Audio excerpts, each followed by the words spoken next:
Hello guys, welcome to our channel Isha Eva YouTube channel. So இன்றைக்கி என்ன பார்க்க போகிறோன்னா புளி ரசம். ஸோ இது வந்து இன்க்ரீடியன்ட் ரொம்ப கம்மி தான். சின்ன உள்ளி நீள வாக்கில் கட் பண்ணி வச்சுருக்கலாம். அப்புறம் வந்து மிளகாப்பொடி, புளி கரைச்சி வச்சுருக்கணும். அப்புறம் வந்து கடுகு, கருவேப்பிலை, காஞ்ச மிளகா, வத்தல் அப்படின்னு சொல்லுவோம்ல அது. ஸோ இதை வச்சு தான் இப்போ இன்றைக்கி ப்ரிப்பேர் பண்ண போகிறோம். இப்போ நான் ஒரு மண்சட்டியில் பண்ணிகிட்ருக்கேன். இப்போ மண்சட்டி எடுத்து அடுப்பில் வச்சுக்கணும். சூடாகிறது கொஞ்சம் நேரம் ஆகும். ஸோ அதுக்கு பிறகு சூடானோன்னே எண்ணெய் ஊற்றிக்கலாம். எண்ணெய் காஞ்சதும் கொஞ்சமாக கடுகு, வரமிளகா, அப்புறம் கருவேப்பிலை போட்டு நல்லா தாளிச்சுக்கணும். ஸோ இந்த கடுகு வந்து பொட்டுனதுக்கப்புறம் நம்ம அடுத்து உள்ளி போடலாம். ஸோ உள்ளி வந்து நல்லா வதக்க விடணும். உள்ளி கொஞ்சம் வேகட்டும். ஸோ அது வரைக்கும் நம்ம கொஞ்சம் வெயிட் பண்ணலாம். ஸோ உள்ளி வெந்ததுக்கப்புறம் நம்ம நெக்ஸ்ட்டு உள்ளதை ஆட் பண்ணணும்.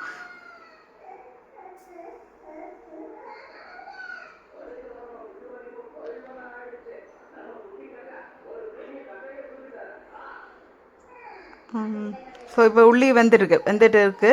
ஸோ வெந்து முடிச்சதும் நம்ம என்ன பண்ணணும்னா, மிளகா பொடி இருக்குல்ல, நம்மளோட காரத்துக்கு, நான் எங்கள் வீட்டில் சின்ன பிள்ளைங்க இருக்கிறதுனால ஸோ கம்மியாக போடுறேன்.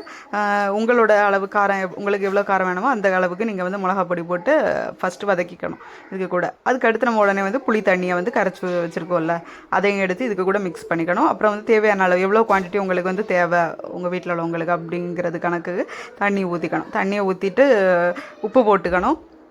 நாங்கள் வந்து சாப்பாட்டில் வந்து சோறு இருக்குல்ல, அதில் வந்து உப்பு போட மாட்டோம். ஸோ அதனால் நான் வந்து இந்த கறி, மீன் குழம்பு இல்லை எது வச்சது அதில் உப்பு கொஞ்சம் ஜாஸ்தியாகவே போட்டிருப்பேன். ஸோ அதை கணக்கு பண்ணி நீங்கள் உங்களுக்கு எப்படி வேணுமோ அந்த கணக்கு பண்ணி நீங்கள் உப்பு போட்டுக்கோங்க.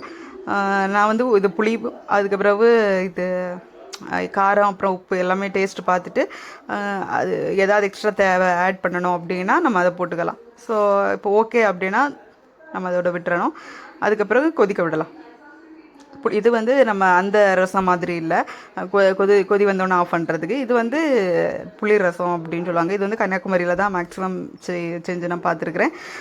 இந்த ரசம் வந்து நம்ம கொஞ்சம் நல்ல தாராளமாக கொதிக்க விடலாம். சரியா?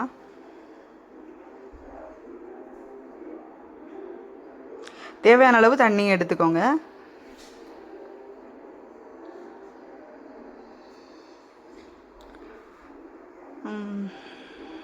ஸோ இந்த வீடியோ பார்க்குறவங்க எல்லாம் வந்து நிறைய பேர் சப்ஸ்கிரைப் பண்ணாமல் பார்த்துட்ருக்கீங்க.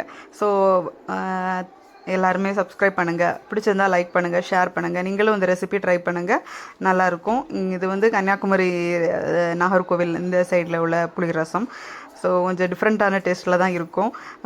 புளியோட இது தான், அந்த டேஸ்ட்டு தான் இதில் வந்து கொஞ்சம் தூக்கலாக இருக்கும். நம்ம அதனால் அந்த காரம் வந்து காரத்துக்கான பொடி இருக்குல்ல, அதையும் கொஞ்சம் லைட்டாக வதக்கிக்கணும். சரியா?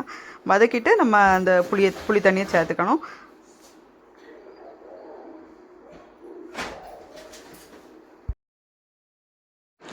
இப்போ நல்லா அந்த சைடு இது மண்சட்டினால் கொஞ்ச நேரம் கொதி வர்றதுக்கு ரொம்ப டிலே ஆகும். இது நம்ம வந்து இந்த சில்வர் பாத்திரம் இல்லை அலுமினிய பாத்திரம்னா சீக்கிரமாக இந்த கொதி வந்துடும். இது கொஞ்சம் மண்சட்டினால கொஞ்சம் டிலே ஆகுது. இது சுற்றி ஃபுல்லாக பபிள்ஸ் மாதிரி வந்துட்டு நடுவில் அந்த மசாலாலாம் இருக்கும். ஸோ அதுக்கப்புறம் நல்ல கொதி வரும். ஸோ அதோட நல்லா கொதிச்சதுக்கப்புறம் ஆஃப் பண்ணிக்கலாம் ஸ்டவ்வை. தேங்க்யூ.